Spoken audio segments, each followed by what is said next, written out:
conhecer um pouquinho a trajetória do João, que eu sei que tem uma bagagem enorme. E parabéns, viu? Excelente profissional. João, conte-me sobre a sua trajetória em jornalismo. Você sabe que o meu início da carreira foi muito curioso. Desde criança eu falo sobre ser jornalista. Eu nunca quis ter nenhum outro tipo de profissão. Eu me lembro de uma brincadeira de rua. Naquela época a gente brincava na rua, né? Eu brincava na calçada, na Fabrício Vanpré. Hoje em dia isso é inimaginável devido ao fluxo de veículos ali, né? O trânsito. E havia uma brincadeira entre os colegas de dizer: Dani, o que você vai ser quando crescer? Zé Carlos, o que você vai ser quando crescer? E eu queria dizer algo diferente dos meus amigos. Eu não queria falar médico, advogado, engenheiro, porque eles já tinham dito. Eu ficava pensando, o que eu posso falar de diferente? Um dia em casa, à tarde, assistindo televisão, entra um repórter ao vivo. Aí eu pensei, eu vou falar que eu vou ser jornalista. Tenho certeza que ninguém vai dizer isso. Você acredita que essa brincadeira de infância entrou tanto na minha mente e virou parte da minha existência? Quando eu fui prestar vestibular, eu não tinha nenhum outro tipo de carreira que eu quisesse alcançar, a não ser jornalista. Então eu entro na PUC Campinas em 2000, em 2001 é o meu primeiro trabalho em televisão. Em 2001, com 19 anos, eu apresentei o meu primeiro telejornal, inclusive. Então, de uma brincadeira de criança, se transformou numa profissão. Olha que bacana. Pergunta? Ô João, e essa voz sua, esse vozeirão seu, você faz alguma coisa para cuidar dela? O que você faz para manter essa voz sua?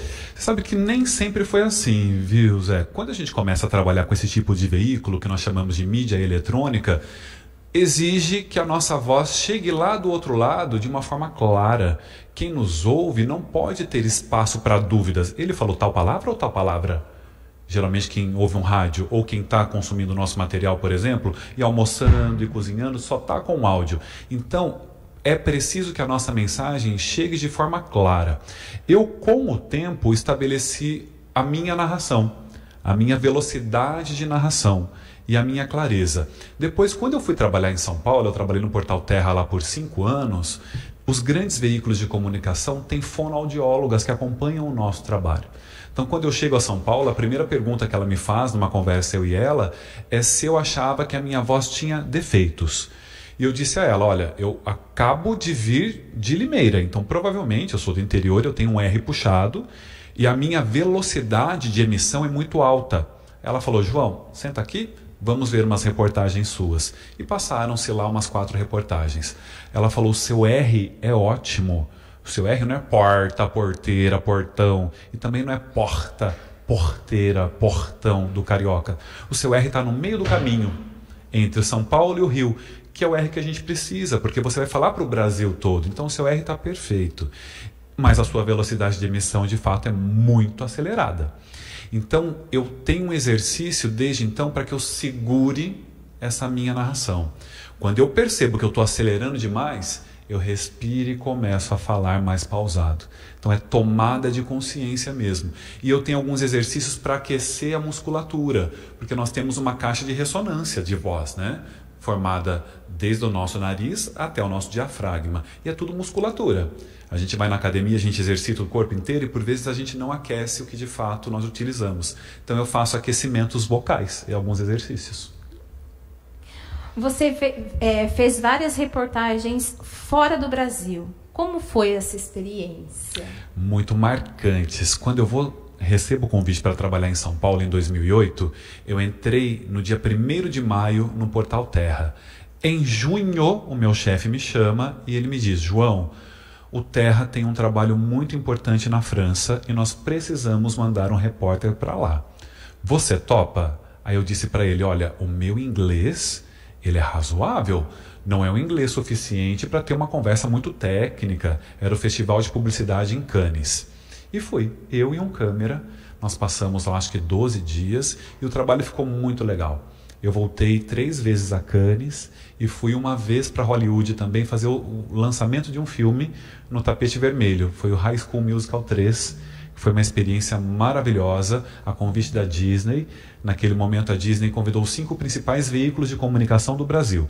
Então foi a Globo por televisão, o Estadão por jornal, a Caras por revista, foi a rádio, eu não vou me lembrar, e o Portal Terra, naquele momento, era o principal de internet. Então nós tínhamos 5 brasileiros dentre jornalistas do mundo inteiro.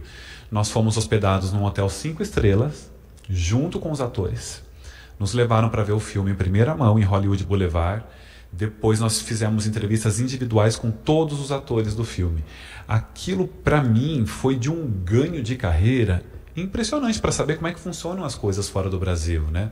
E dá uma vivência diferenciada quando nos tira dessa nossa realidade. Então foi muito engrandecedor, muito enriquecedor para mim. Alguma pergunta, amigo? Ô João, e a hora que você estava lá, você fez um panorama de você, falou, puxa, olha o João lá de Limeira, cara, olha onde que ele está. Você fez isso, João? Eu tenho uma cena lá e tenho outra. Eu senti que a hora que eu falei, seu olho brilhou. Eu tenho uma cena lá e tenho outra cena aqui em relação a essa tomada de consciência. Porque a gente tem que saber de onde a gente veio e a trajetória que a gente seguiu. E a trajetória que a gente seguiu para alcançar aquilo. Eu, quando digo eu não tenho inglês suficiente, por exemplo, para ir entrevistar atores em Hollywood, eu tive que buscar uma coragem, porque ou você vai com medo mesmo, ou por vezes você desperdiça uma oportunidade. E eu fui com muito medo. Eu me lembro que assim que eu entrei no quarto do hotel, eu fechei a porta. Sabe aquela cena de você encostar na porta e ficar paralisado? E eu comecei a contar com quantas pessoas eu tinha conversado em inglês até chegar naquele quarto.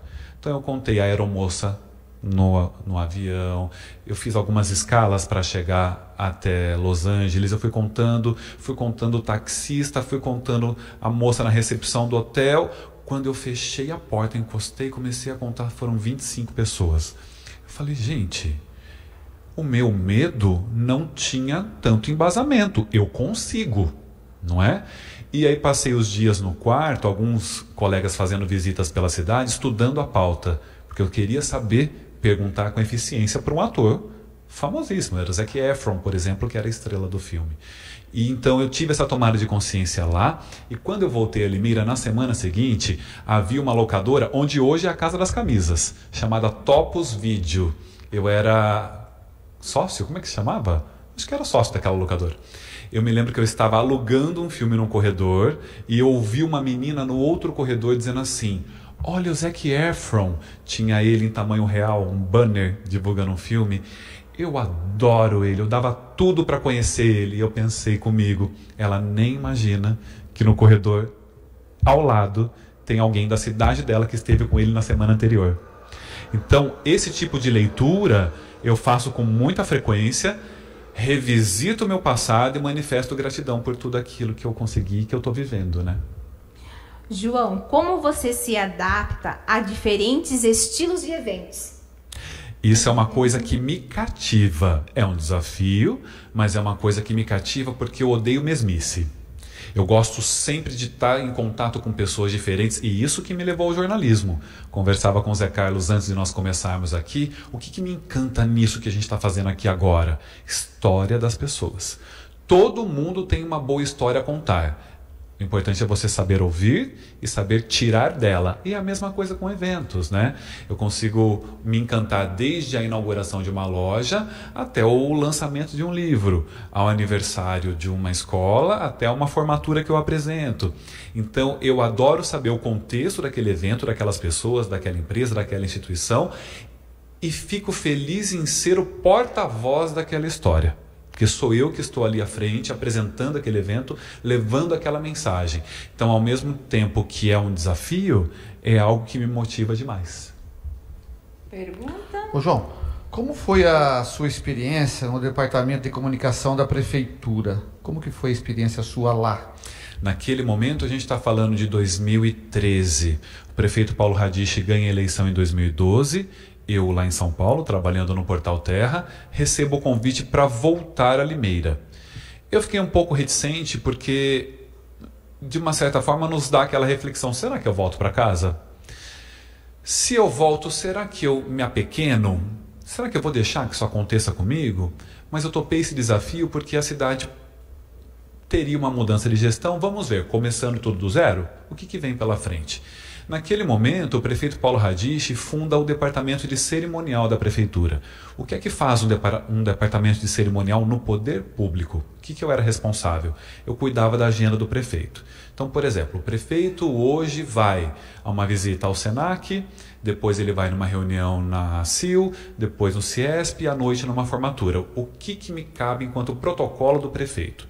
Entrar em contato com esses 4 lugares para saber quais são as pessoas que estarão presentes, quais as pautas que serão discutidas, no que o prefeito pode contribuir, onde é que ele entra, por onde é que ele sai, onde é que estaciona, se precisa levar um presente, se não precisa, cuidar de todo o protocolo relativo ao deslocamento da autoridade máxima da nossa cidade.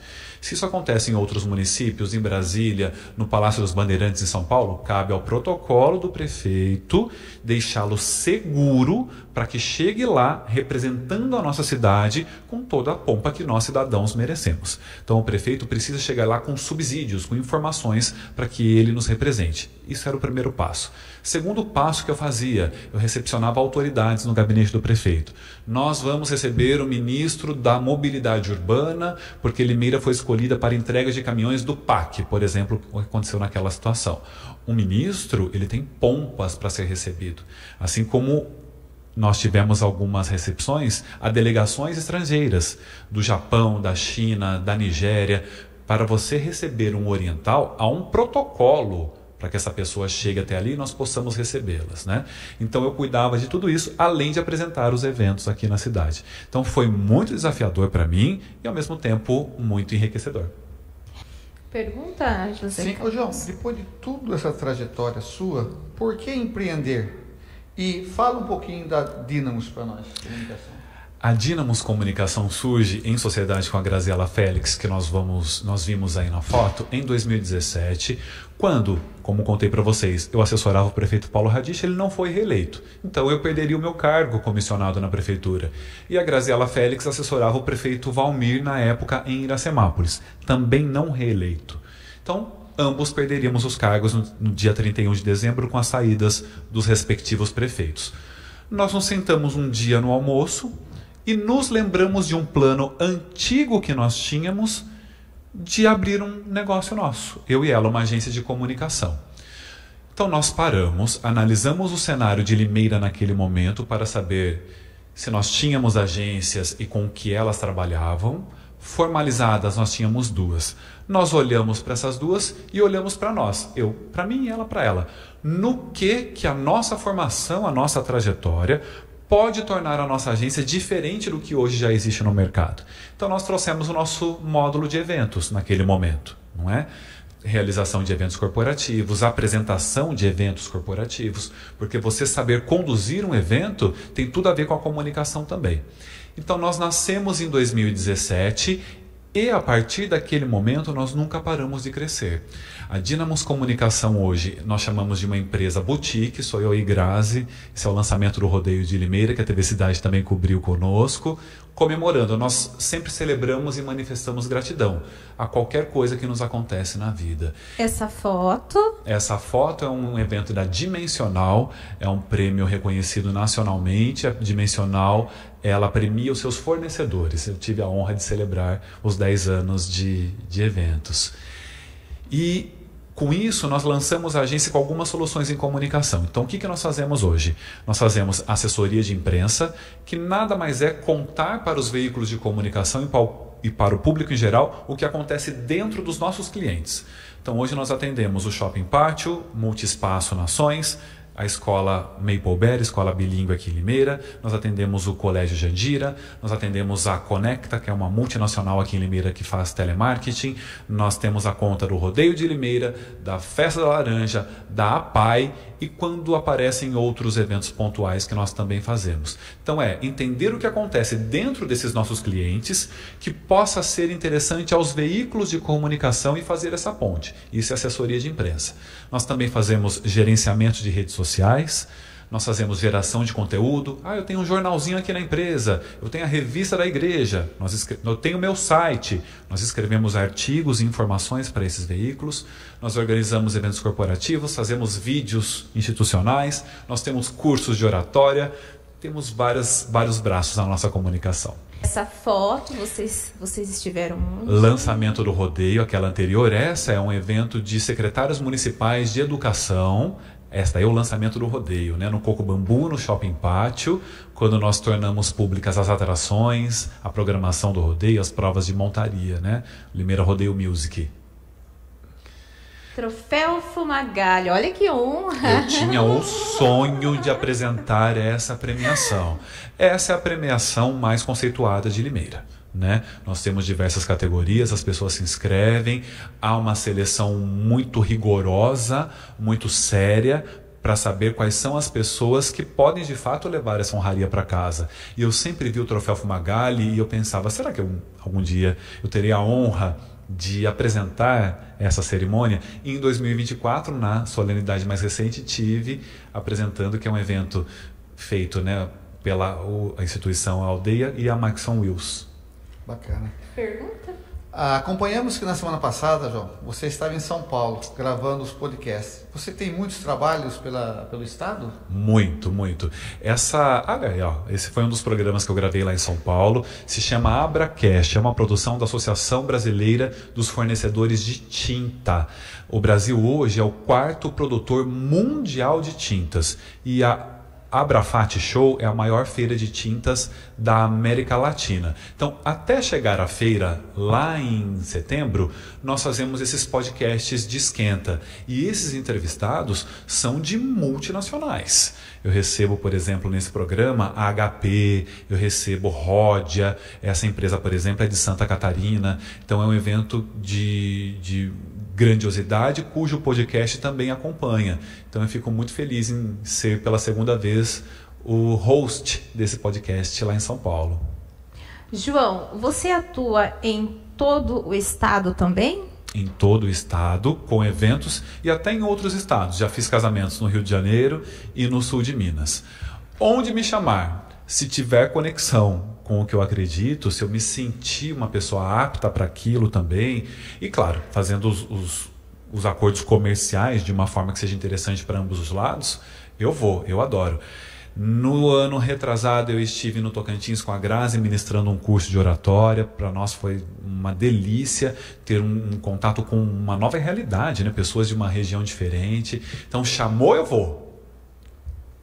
João, você tem mais, na família você tem mais pessoas que também trabalham nesse segmento seu? Não tenho, Zé. Você acredita? Eu sou filho de um caminhoneiro aposentado e de uma dona de casa que antes atuava em hospital. Ela trabalhava na maternidade. Então, na linha da comunicação, enquanto veículo de comunicação, não. Agora, eu tenho pessoas muito expressivas e comunicativas na minha família que atuam em outros segmentos. Isso sim. Mas eu preciso te dizer uma coisa, Zé. Nem sempre ter alguém na família é uma inspiração. Eu fui uma criança e um adolescente muito tímido. Mas muito tímido. Quando eu decido fazer faculdade de jornalismo, a minha mãe me chama e me pergunta: você tem certeza? Você é muito tímido, você é muito fechado. Era aquela fase, saindo da adolescência, as vergonhas que nós temos na adolescência. E eu disse para minha mãe: eu tenho certeza que é esse o caminho que eu quero. A minha mãe quis me prejudicar fazendo uma observação como essa? Claro que não. É um instinto protetor da mãe, né, que quer preservar o filho. Mas eu sabia que quando eu saísse da minha escola, eu estudei 11 anos na mesma escola, quando eu saísse da minha escola e entrasse na universidade, eu conseguiria ser um personagem diferente. Porque quando você vive, principalmente na fase da adolescência, e com as mesmas pessoas, e você é uma pessoa mais tímida, se eu chego no dia seguinte querendo parecer uma pessoa comunicativa, o que vai acontecer comigo? Eu vou sofrer o que hoje é chamado de bullying. Na nossa época tinha a famosa zoação, as pessoas riam. Então eu sabia que quando eu mudasse de ambiente, eu conseguiria alcançar talentos que eu sabia que estavam ali adormecidos e represados dentro de mim. Então eu não tinha inspiração na família, mas eu sabia que eu conseguiria trabalhar essas habilidades. Eu acredito que seus pais têm imenso orgulho de ter um filho igual o João Bachelli. Eu quando comecei a trabalhar aqui em Limeira, na TV Mix Regional, naquele momento, que ficava ali na rua Santa Cruz, ao lado da Associação Comercial, depois foi para Lauro Correia, né? E naquele momento, quando eles me viram pela primeira vez na TV, eu acredito que eles se convenceram de que aquele menino tímido tinha funcionado, de alguma forma, né?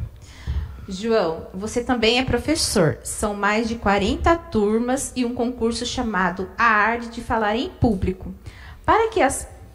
Por que as pessoas procuram tanto treinamento sobre a comunicação? Isso é muito legal, Dani. Em 2017, eu fui procurado pelo Clodoaldo Araújo, que é um empresário aqui de Limeira, que é o rapaz que venceu o programa Aprendiz na TV Record. Ele me disse: João, eu tenho uma sala de treinamentos lá na Estrada do Horto e eu preciso inaugurá-la. Mas eu não quero inaugurar com um curso meu. Você tem algum curso? Eu falei: olha, não tenho, mas de repente posso elaborar. Aí ele disse: se você conseguir elaborar um curso com dicas de oratória, eu acredito que seria muito valioso. Porque eu sinto isso no mercado corporativo. As pessoas vivem dizendo: olha, eu não sei gravar um vídeo, eu não sei me comportar numa reunião, eu sou uma pessoa mais fechada para ir numa feira de negócios. Então, João, pense em dicas. E assim foi. Em 2017, a primeira turma foi um sucesso absoluto. Na sequência, fui ministrar esse curso em Minas Gerais. Na sequência, eu comecei a ser chamado para palestras, uma aqui, outra ali, pelos veículos de comunicação. Aí eu percebi que eu me tornei referência nesse assunto. Falei: bom, então é possível que aquele curso tenha uma vitalidade. E desde então, terminou uma turma e eu já tenho a fila de espera para o outro. E curso de oratória é muito bom. Eu estou fazendo. Que legal. Você está curtindo, Dani? Amando. É fundamental. Muito bacana. Para você saber, inclusive, conversar na sua empresa, participar de uma entrevista de emprego, tem gente que não sabe falar sobre si na entrevista de emprego, para te dar segurança.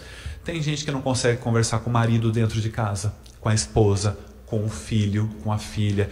Então não é só importante para quem quer gravar um vídeo, aparecer na televisão, virar palestrante, é para tudo. E vou te trazer algo interessante. Quando vem a pandemia e me impede de ministrar esse curso presencialmente, até o João, professor, enferrujou.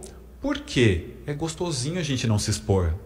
É gostoso a gente ficar na nossa casa.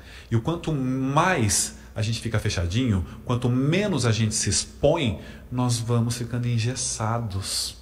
Você fica todo incrustado ali. Então, quando eu voltei da pandemia em frente a uma turma, até o João sentiu dificuldades. Eu tive que buscar as minhas próprias técnicas que eu ensino para os outros para me tornar uma pessoa mais comunicativa. Então, comunicação ela é constância, ela é continuidade. É você conhecer algumas técnicas para te deixar mais seguro mesmo. Não que você não vá ter timidez. Eu vou fazer o curso do João, vai fazer um milagre na minha vida, vai resolver a minha timidez. Eu nunca mais vou ter vergonha. Você terá. Isso continuará. A questão é que você terá técnicas para minimizar isso, de forma que as pessoas nem percebam que você está ali um pouco constrangido. É verdade. E até mesmo a ansiedade. Também. Porque o curso de oratória tá me ensinando bastante. Que bom. Respire fundo para controlar a ansiedade. E isso é muito bacana. Eu acho que independente se é na área da comunicação, enfim, faça o curso de oratória. É muito bom. É importantíssimo. Alguns casos, Dani, você toca num assunto muito bacana da ansiedade. Tem casos até piores, que ali durante o curso são 2 noites apenas. Eu percebo que não é técnica que vai ajudar aquela pessoa. Por vezes, a pessoa acaba contando um trauma da infância, da adolescência. Quantos traumas eu já recebi lá nas minhas turmas de pessoas que eram forçadas a ler na igreja e que travaram no microfone na frente de 200 pessoas. Aquilo causa um ferimento que atrapalha a pessoa a vida inteira em tudo. Eu consigo oferecer técnicas para ela? Eu consigo, mas eu faço a indicação. Você precisa de ajuda emocional, você precisa de um psicólogo, você já foi em um terapeuta, olhar um pouquinho mais a fundo o que acontece em você. Isso com 10% das pessoas, tá? 90% é falta de técnica mesmo. Olha que bacana. Perguntas? Ô Dani, não, a gente já está quase finalizando o programa nosso. Eu queria que o João lesse para nós os nossos convidados um vozeirão desse. Eu não podia perder a oportunidade, né, Lu? As pessoas que estão conosco aqui no nosso chat, isso. Então, nosso agradecimento a Rádio Futebol BR, Lucas Pinto Ferreira, José Roberto Toledo, um abraço para o Toledo, André Rodrigues conosco, Walter Ramelo, Cristiane Kiel, Mayu Querubim, acho que é assim a pronúncia? É, muito bom. Edna de Fátima, Adilson Martins. Gente, quantas perguntas tem aqui? Adilson Martins está conosco. Ah, que legal. Mais um da PUC Campinas. Lucas veio da PUC, Lucas, que legal. Fico feliz. Uma matéria marcante, vou contar uma, dá tempo não? Pode contar. Quando eu chego a São Paulo, tinha acontecido a morte da menina Isabela Nardoni. Você se lembra do caso da Isabela? Inclusive, hoje a mãe dela está na política. A Ana, eleita vereadora em São Paulo. Excelente o trabalho dela, né? É. Eu cheguei a São Paulo, eu fui contratado como editor de Inter. O que é isso? Matérias internacionais. A minha função era ficar sentado em frente ao computador e na minha frente tinha uma TV grande com várias telinhas das agências internacionais. Então eu ficava olhando para ver o que estava acontecendo no mundo. Uma guerra, o que o Papa disse, o que o presidente americano disse. E a minha função era transformar em pequenas notas para serem exibidas exatamente nesse formato que nós vimos aqui no início do nosso programa. O que acontece nessa primeira semana? A morte da menina Isabela. E a minha equipe tinha uma repórter de rua que cobria São Paulo inteira. Era uma equipe muito reduzida. No sábado, ela estava muito exausta, porque você cobre delegacia, IML, enterro, ela estava exausta. E era a minha primeira semana de trabalho. Eu terminei o meu turno na sexta-feira, peguei o meu carro e estava voltando para Limeira. Eu estava na rodovia dos Bandeirantes. Minha chefe me liga e diz assim: João, eu me lembro que na sua contratação você nos contou que no interior você foi repórter de TV, né? Eu falei, fui.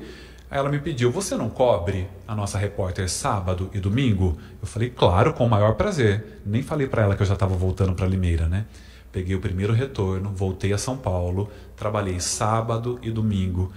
Trabalho naquele momento era ficar em frente à casa da família Nardoni, porque o Alexandre e a Ana Jatobá estavam lá. Então a grande expectativa era, vão sair, não vão sair? Vão falar com a imprensa, não vão falar? Então eu passei sábado e domingo na frente da casa da família Nardoni.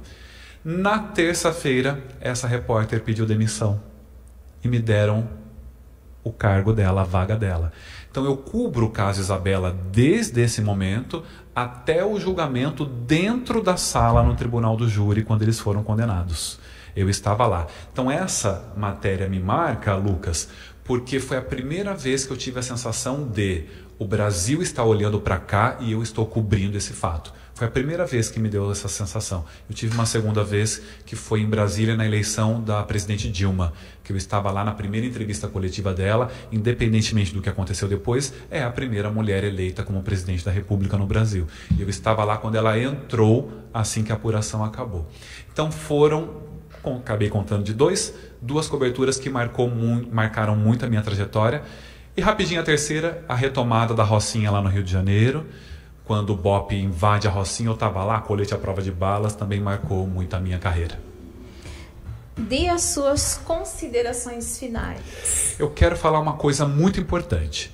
Independentemente do que você faça na sua carreira e do veículo de comunicação que você trabalhe, é tudo igual.